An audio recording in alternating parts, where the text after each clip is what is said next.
Assalamu alaikum. You're watching Changing Times and I'm Dr. Zubair Khori.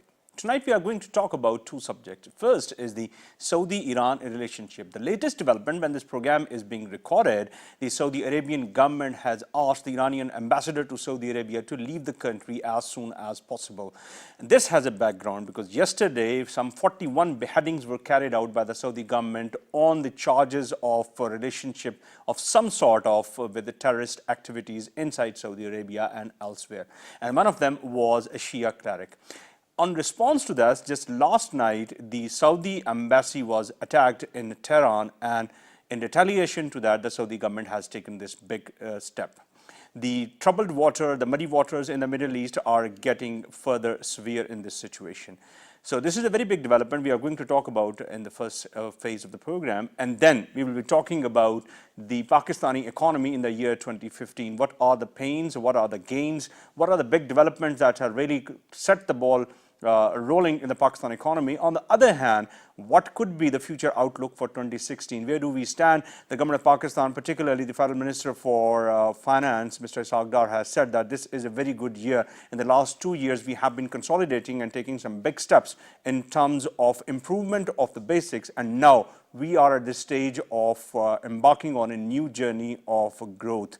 And he has cited some good reasons for that, but we'll be talking about with our experts. So let me introduce you to the experts today that we have. We have Dr. Waqar. He is the Deputy Executive Director for STPI in Pakistan. Doctor, welcome to the show.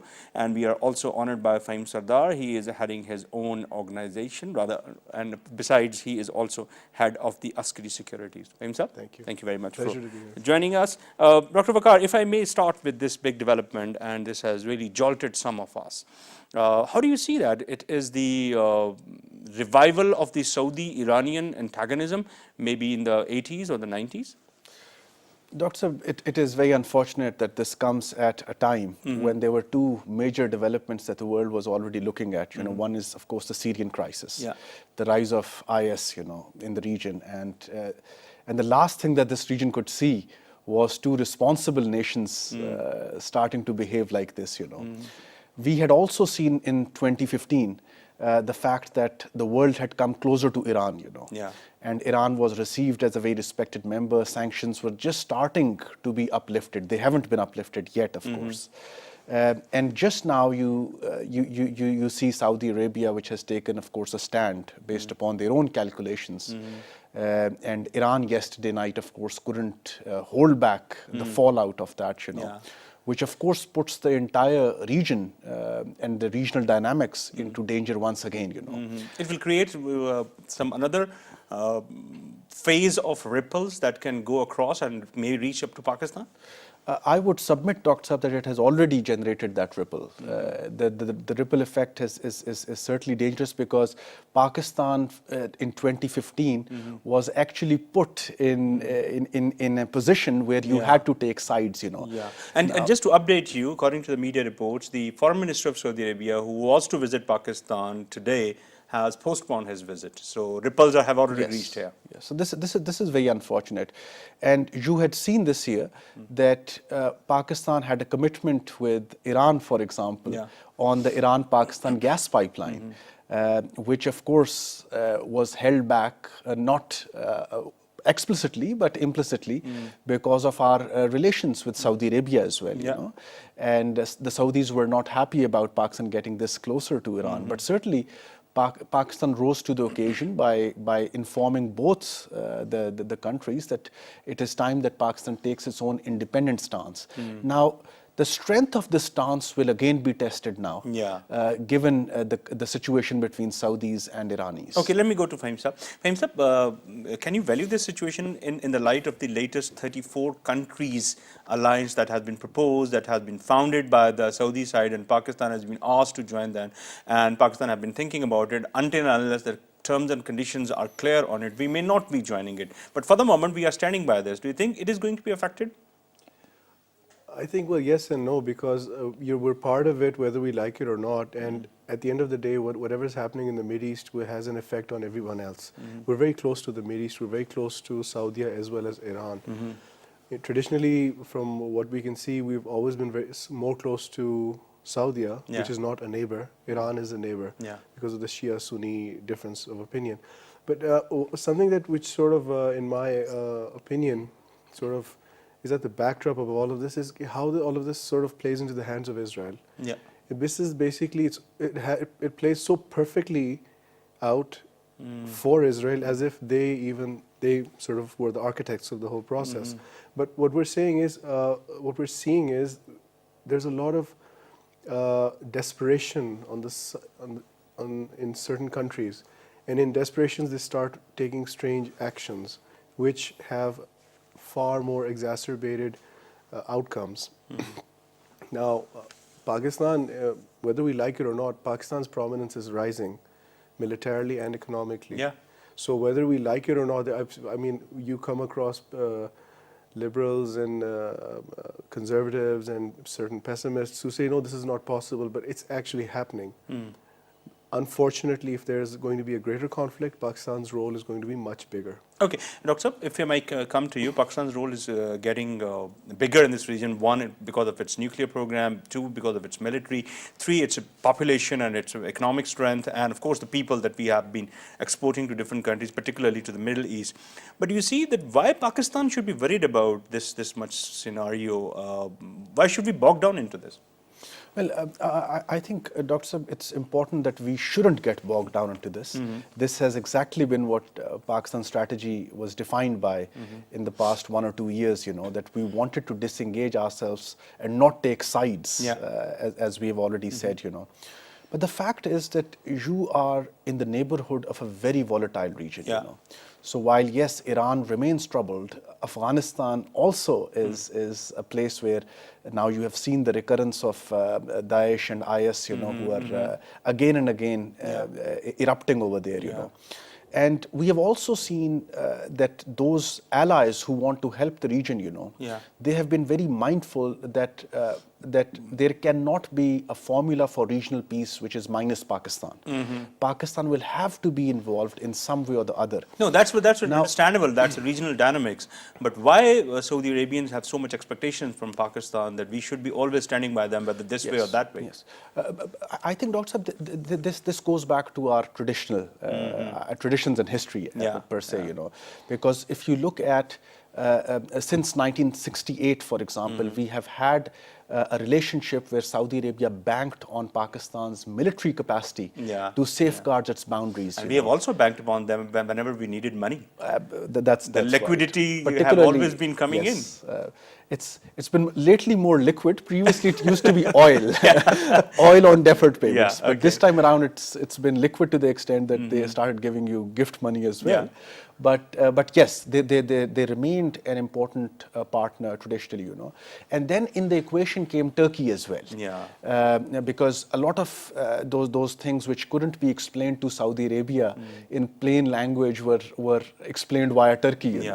And Turkey as well has been on occasions asking for Pakistan's help when it came to intelligence sharing, for example. Just 2 days back, Erdogan was there in Saudi capital to talk about the strategic relationship, and particularly on that 34-country alliance. That's right.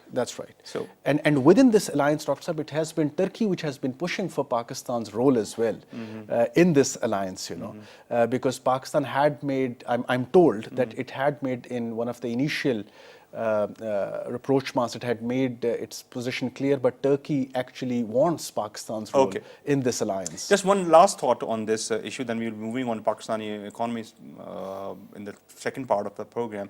Faheem Sardar, how do you see this Saudi economy? Because you have a keen eye on the Middle East and particularly the developments that are happening, and perhaps in the latest history, Saudi Arabia has given a deficit budget and they raised the oil retail prices by 40%. So is it the beginning of the end? I think it's an acceleration of something not good. And not good for Saudi Arabia or for Pakistan? No, not good for Saudi. I mean, it's good for us. We don't consume that much oil, truth be told. We import around about 230,000 barrels a day, which is frankly, I mean, it's less than half of one of their oil fields in Dammam. So it's like a joke. But anyway, it doesn't affect us. I mean, we get good prices. That's fine, good for us. But we have to look at the bigger picture here. Saudi Arabia is basically, it appears, I mean, and I'm not an expert on this, but it appears that they're getting desperate. They're getting desperate and they're taking strange actions. They expect us to fight for them, bomb for them, talk for them, take care of the issues, and then when we sort of tell them, look, a lot of water has passed under a certain bridge, we have our own policy, we have our own ideology, but we'll still help you. Isn't it the case that perhaps their economic skills, their diplomatic skills, and their political skills are being tested perhaps for the very first time in the recent history, after the 70s oil boom? Absolutely. Can we just sort of like take your question a little forward? Is it not the result? The test has already happened. Yeah. It's been a failure. Because in the region you've got instability. Saudi Arabia could do so much more to bring peace to that region. It's not getting any better. And at the end of the day, whenever Pakistan enters any war, it becomes decisive. So it shows our strength. Yeah. People know this. People who are non-Pakistanis know this very well. Yeah. Okay, Dr. Saab, one last point on this issue. If you could recall, just last year there was the Yemeni crisis, and it was the coalition primarily led by Saudi Arabia, and Pakistan was asked to participate in that and play a very active role, boots on ground like that. But Pakistan took a very, very important stance on this, that we are not going to send our forces into this. Yes, we are here if the Haraman Sharifan are going to be affected in this, but that wasn't going to happen. So Pakistan is coming of age, or Pakistan is understanding the delicacy of the whole situation, that these are the very, very troubled water and we may not get into this.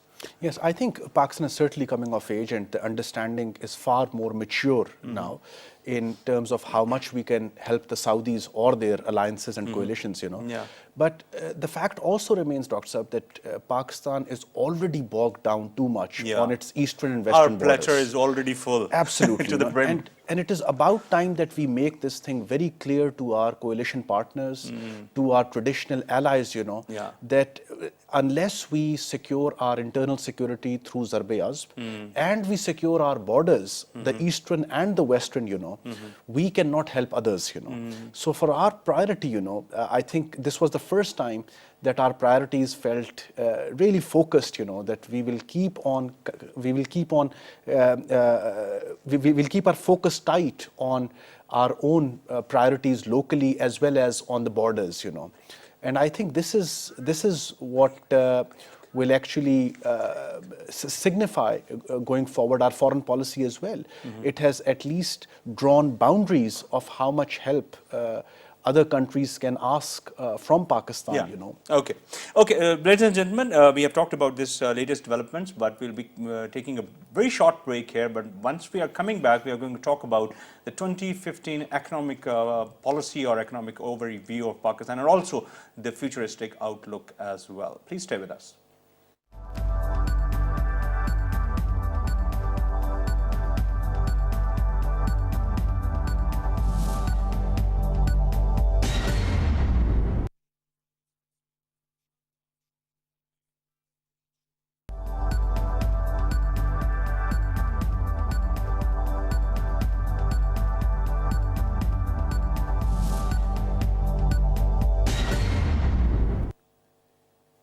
Welcome back, ladies and gentlemen. In this part of the program, we are going to talk about the overall economic situation in Pakistan in 2015. Just to give you some indicators here, the Standard & Poor's reading in Pakistan has been, for the last 1 year, is B negative, and the Moody's is B3, and the outlook is stable. The foreign reserves are standing at around $21 billion. The GDP growth that has been registered around June is 4.4%, but the big question mark is 61% of the GDP is the debt burden.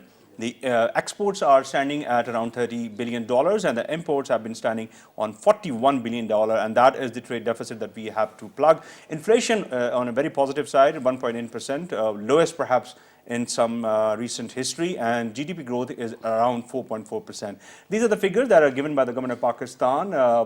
These may be the reserve figures, or these are the figures that are given on the positive side by the government. People may disagree with them, but these are the things that are available from the government of Pakistan. But what could be the overall outlook we'll be talking about with our guest? Dr. Saab, do you agree with these figures largely, that these are the things that are there, or you still want to challenge some of these? No, I think, Dr. Saab, the government has tried to make an effort to correct perceptions regarding Pakistan economy. This is an economy which has immense potential, when it comes to human capital, even when it comes to idle fixed capital that we have, and we need to bring it into the system. You have some robust economic institutions in the country on which we need to build. So I think this was a year in which perceptions about Pakistan economy really improved. Second, I think at this point I would like to add that while we have not been able to fulfill all the structural targets with the IMF, however, the IMF thinks that we are on the path.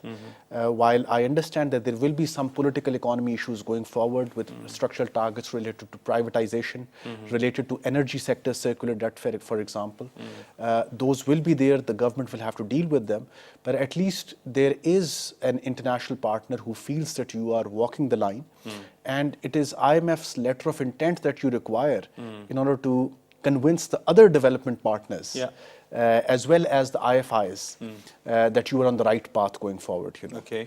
Having said this, I think the growth numbers that you gave, there is still a long way to go. Our growth is lowest in the region, even if you compare it with a country like Afghanistan, which had a great growth this year as well, particularly when it came to industry. Your industry is still starved of electricity and gas. That is an issue that we still need to deal with. Second, if you look at exports, exports growth was again one of the lowest in the region. Countries such as Bangladesh and Vietnam are giving you the really stiff competition to your traditional export, which is textile. So an economy like Vietnam is over $100 billion of export. Already Bangladesh is over $35 billion of apparel only. So these are the competitors that you are facing with. And I think at this stage it'll be justified to bring in the third sort of deficit, I would say, or area of concern into picture, on which the Prime Minister is very concerned about, that despite of a lenient monetary policy, a low interest rate environment, why isn't the credit to private sector not picking up? Why isn't the borrowing to the private sector not picking up? The Prime Minister has recently taken a meeting with the private sector on this to ask from them that why aren't they interested to borrow? Is it because they are not confident about long-term growth prospects of the economy, or is it something else? Okay, I will coming back onto this. Faheem Sir, your take on this overall view, if you look at 2015, it is a good year or it's a bad or it's a mixed bag? I think it's mixed to positive, but there are issues and certain problems could have been avoided very easily. Now, what are the positive first, to start with the positive? Well, first of all, I mean, our GDP is, I believe, at a record level of 250, 260 billion, close thereabouts. We have, as you said, a low inflation rate. We have a low interest rate scenario. We have low costs. We have record remittances coming into Pakistan. We've got Forex reserves. Yes, we've got massive infrastructural projects coming up. The CPEC, TAPI, CASA. We've got the Asian Infrastructure Investment Bank that we've become so close to, and we're part of that, and it's going to be a big part of our future. Our military has grown. Our military industrial complex is becoming more strong and more visible to the earth. That's why they're willing to invest in Pakistan. So we've had these positives. And how do you see these credit ratings by S&P and Moody's? S&P, B negative is good? No, it's basically it's a long way, but it's in the right direction, because I mean they recently improved the banking rating as well. See, they need reasons to give you a good rating, and it can be accelerated. But one has to have a very focused approach towards it. For example, Pakistan has done some good things, but at the same time we have this habit of creating our own issues. In my analysis, I think around about 75% of our problems are self-created, and we can, if we just for like 6 months we just think a little differently, we can actually reduce those problems quite quickly. If my analysis is correct, Pakistan as a whole consumes less electricity than the state of New York. So I mean that itself is a very strange analysis. That I mean, we can't even, we're still struggling with the same problems. If the problems are persisting, that means we have to change our strategy. Yes, it's been a reasonably good year, but at the same time, we've had to face over-regulation, new laws, and acceleration in the taxation of the already taxed. the taxation of growth, which perplexes the mind. I mean, why on earth is growth being taxed? If a sector has started to perform, give it a break for 5 years. They've done their job. Let's give credit to the government. You've done your job. It's grown. But all of a sudden, new taxes come in as if there's nothing else happening in Pakistan. But they need to be taxable, aren't they? No. Why should they be taxed? Absolutely no. Which sector particularly you're talking For about? example, related to me, the stock market sector. We are the first ones to be. Many people say that the stock market had a laissez-faire. They had absolute freedom over the years, and perhaps this is the time to tax them as well. Yes, many moons before, many seasons before. Yes, that is true. But right now, the stock market of Pakistan is more documented maybe than anything in Pakistan. Okay. It is becoming a joke because the government needs to sort of take its foot off the pedal when it gets a little too excited about something. They need to focus on, for example, now I'm not an energy expert, but I do know there are certain hydel projects in Pakistan that could really alleviate your problems. Focus all your energy towards that, fix it, get the production online, and then we move on to something else. That's cheap electricity from what I know. Yeah.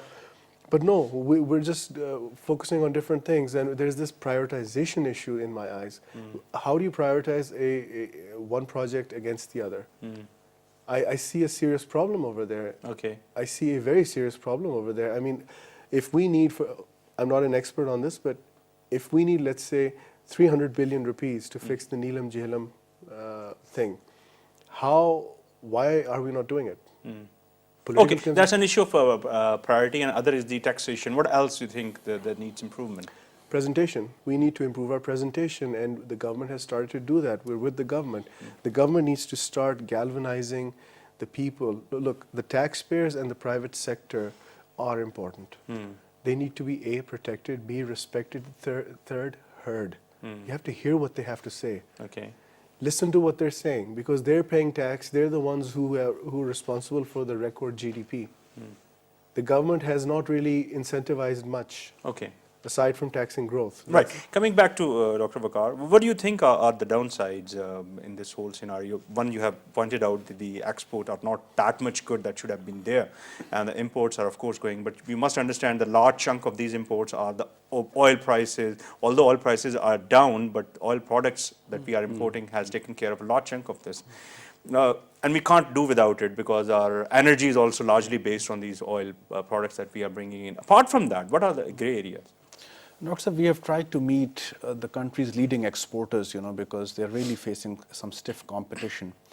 The sad part is that we could see this coming, This year's Pakistan's ranking on the cost of doing business indicators fell by 10 ranks. Okay. You were 128 last year. You are 138 this year. One of the lowest. Yes. So why is it? What is the diagnostics behind it? There are 3 or 4 big things. First thing in the cost of doing business is that given your traditional energy deficits, now the private sector is coming down to an adjustment where they need to put up their own captive arrangement, for example, or if their gas plants were operated on, plants were operated on gas supplies, they're changing them into thermal plants, for example, because the oil prices are lower now.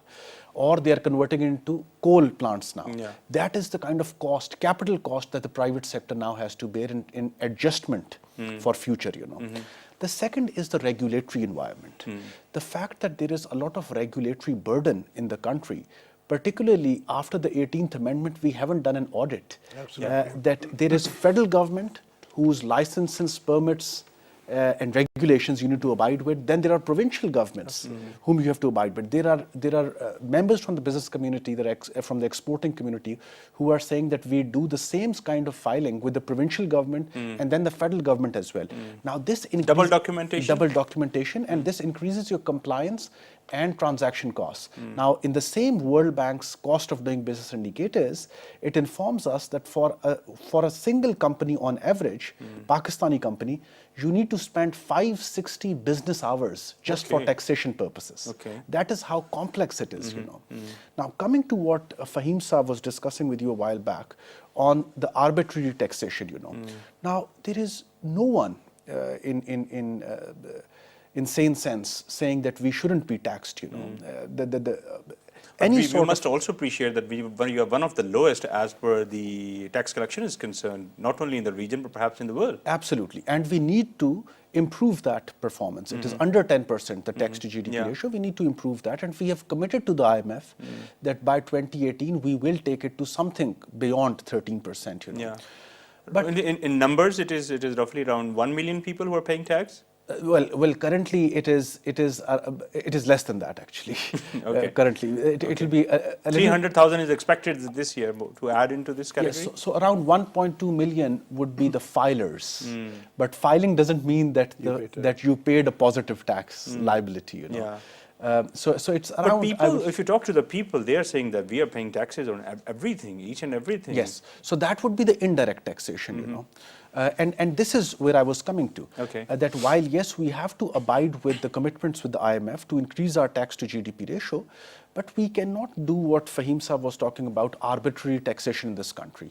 So you have to take taxpayers on board. It has to be stakeholder consultation.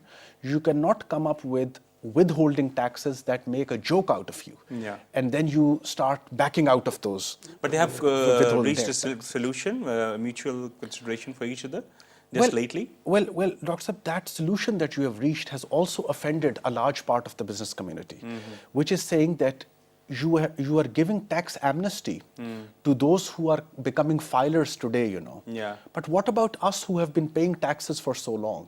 We shouldn't have paid our taxes and enjoyed your amnesty and waited for your amnesty to come, you know. Yeah. So we believe that the government will reconsider this. The final report of Tax Reform Commission has yet to come out, you know, and we have faith in the commission that they will submit recommendations to the government. Let me go to Faheem Saab. How do you see this tax amnesty scheme that the government is going to launch? This is very eloquently put by Dr. Saab that we have faith in the government and the commission and everything, and I think Dr. Saab has explained most of what you see. You have to give incentive to the people who are not in the tax net. Look. Okay, can I just add, Dr. Saab, to what you were saying, because I mean, it's ironical we call it a tax net that people want to avoid. Yeah, exactly. Sorry, Faheem Saab, just to complete this, you see, Dr. Saab, if you look at the other countries. They don't collect taxes by giving incentives. Yeah. They collect taxes by strengthening the audit arm of FBR. Okay. If you want tax from me and I'm not paying tax, you have to put me behind bars. But no, I'm not an expert on tax, but there have been umpteenth number of reforms in the FBR. First was CBR. You change the nomenclature and bring in new faces and here and there, give them some incentives. Is there any problem, Faheem Saab, in our stars? No, there's no problem in the stars. There's a problem in us, basically. We just love low-hanging fruit. We just want the easiest thing to come first. Yeah. We are a population of just shy of 200 million.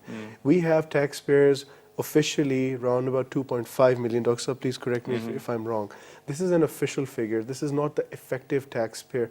The person who is paying the tax, such as myself, such as you, such as Dr. Saab, and hundreds of thousands of others, we are taxed to the hilt.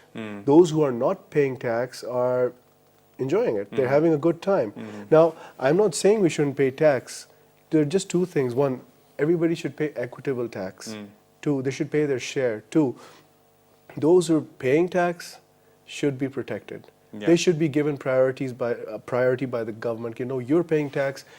I mean, this is simple amenities of life. People ask this question, okay, why am I paying so much tax? Because I couldn't get out of the salary structure. Yeah. Because you are already in the net. Exactly. And that's fine. I mean, I think we are all proud taxpayers, but what I'm trying to say is there's a thing called justice. Believe me, justice goes a long way.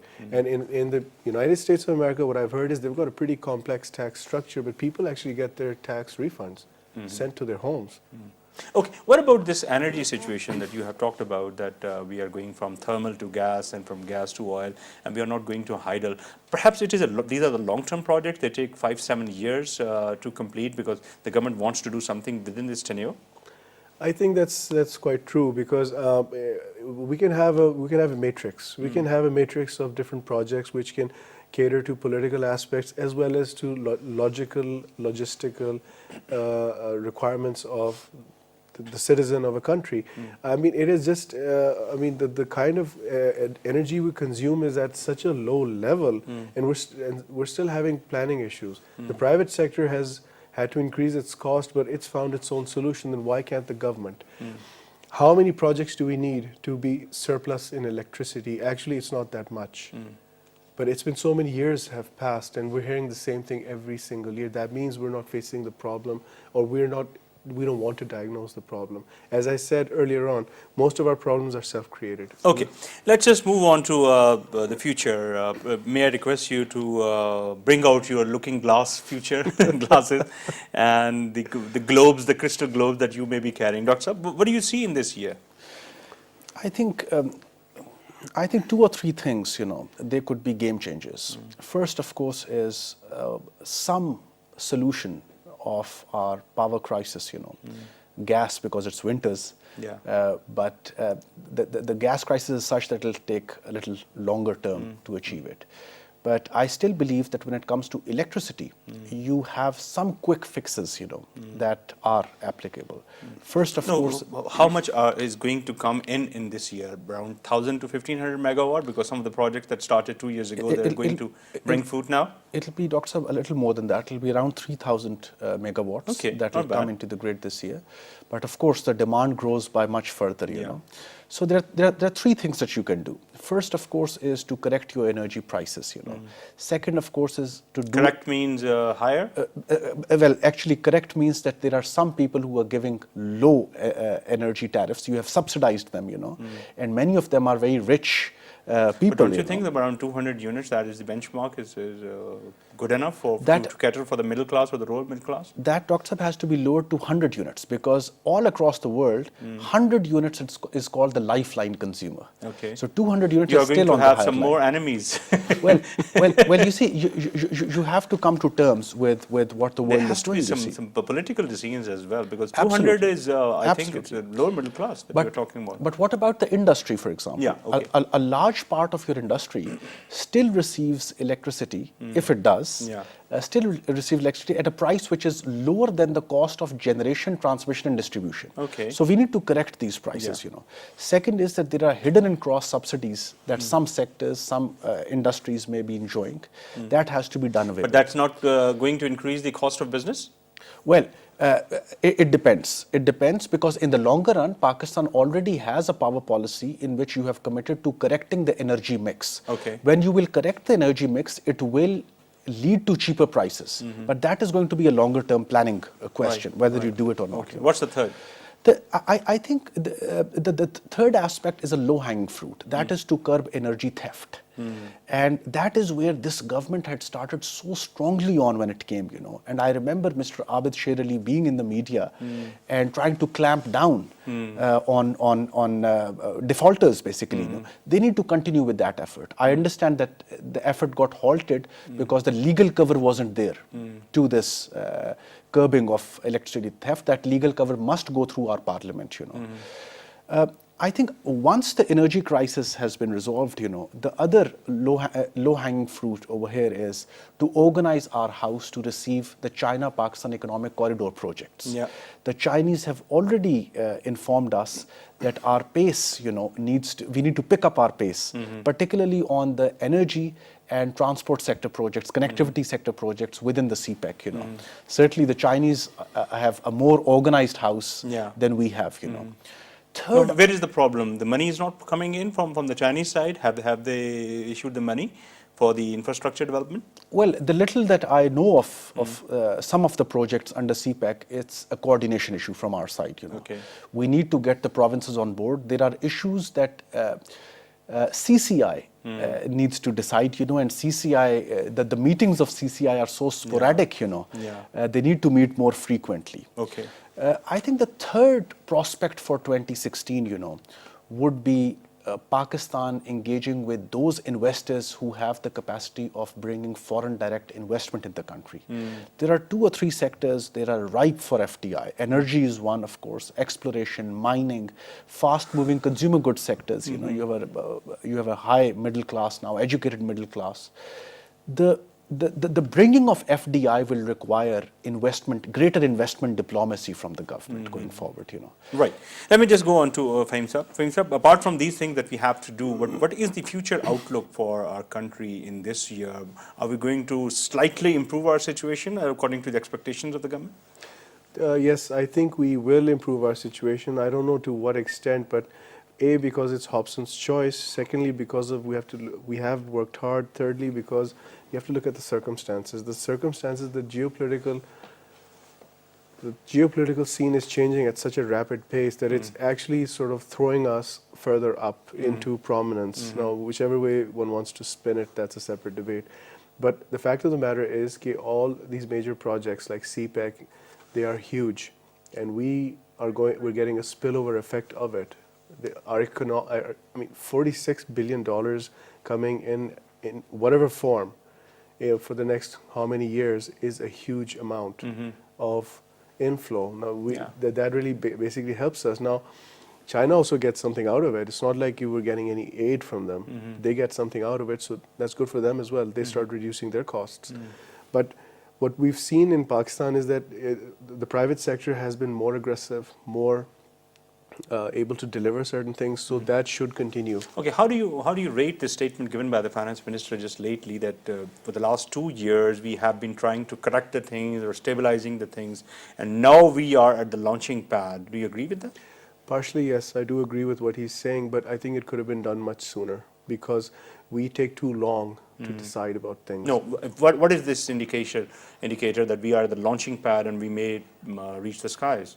Well, that's an interesting way of looking at it. But when it's said, when it's termed as a launching pad, that means basically we've been able to tie up some of the loose ends. And for example, but by the way, this is just a short-term thing. Because when we tie up loose ends, that means you don't have to worry too much about the fiscal deficit. You can sort of manage your trade imbalance. You can work out your monetary policies more easily. You've got some buffers to work with. But let's bear one thing in mind. Oil, which is one of our biggest imports, one of our biggest bills, one of our biggest forex consumers. But the oil prices are at the lowest. Yes, but they're not going to stay that low.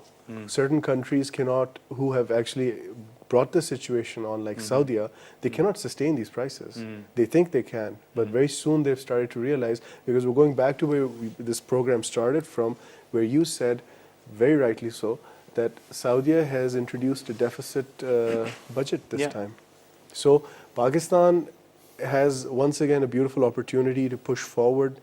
We have some internal issues. We have some, as Dr. Saab very rightly said, coordination issues. They need to be worked out. I agree. I won't repeat those very right points.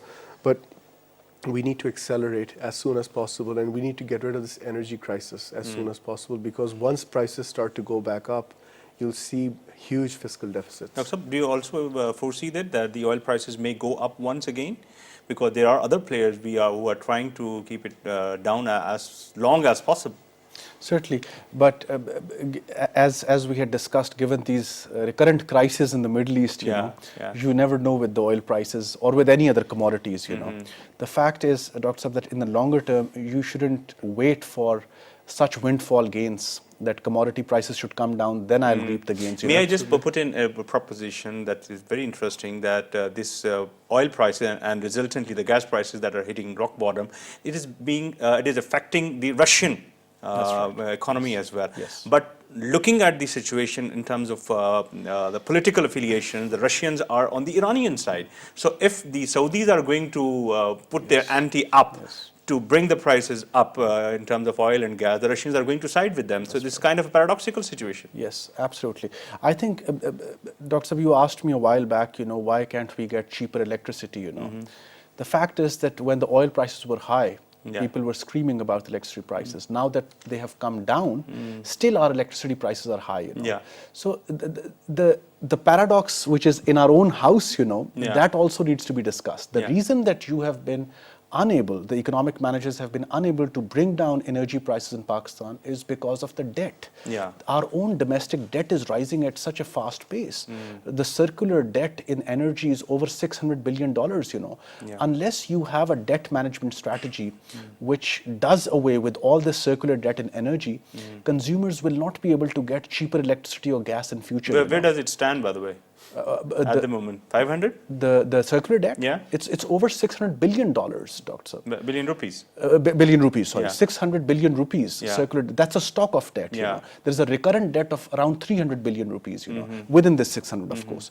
But the fact is that how do you procure this debt? You procure this debt, of course, through the banking system.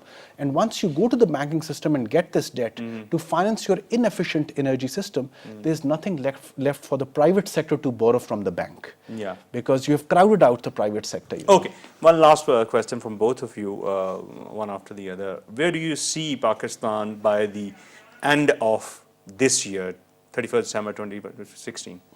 I think there will be some revival of growth in agriculture and industry. We've tried to bring in, the Prime Minister has announced a farmers package, which will have agriculture its gains. suffered this year. Yes, that's right. And the Prime Minister was, of course, quick to announce that package. There has been some package announced for textile industry as well, so that they can gain from GSP plus status, I think on the export side, it will again depend upon how sophisticatedly we bring down the cost of doing business. And that, I think, will determine the sustainability of our foreign exchange reserves. Okay. Faheem Saab, what is your looking glass saying? My looking glass says that basically if we fix our, and I'll be very layman about this, if we fix our house, if we fix these basic administrative issues, Pakistan's growth will accelerate. If we do not fix them right now, because we have an opportunity, we have a buffer, we're going to face issues by December 2016. All right. Thank you very much, Dr. Waqar, and thank you very much, Faheem Sardar. Ladies and gentlemen, there has been certain areas which we can really think that these are the positives, and there are also pains as well, which we may not be feeling good about at this moment. There has been some opportunities which we may not have been able to properly get the potential out of these things, but still things are open, the oil prices are still low, and this could be one big thing that the government can really achieve into this. So energy is a big issue. So if the government is saying that we are up to this, and by the end of their tenure, that is 2018, we are going to fix all the energy related, or largely the bigger energy related issues, that is a good news for us. But we have to still pull up our socks and see what are the opportunities there and how can we go along to achieve them. Your comments, suggestion and feedback are more than welcome at facebook.com/Dr. Zubair Khoury official, and my Twitter handle is Dr. Zubair Khoury. That's all from us tonight. Very good night. Allah Hafiz.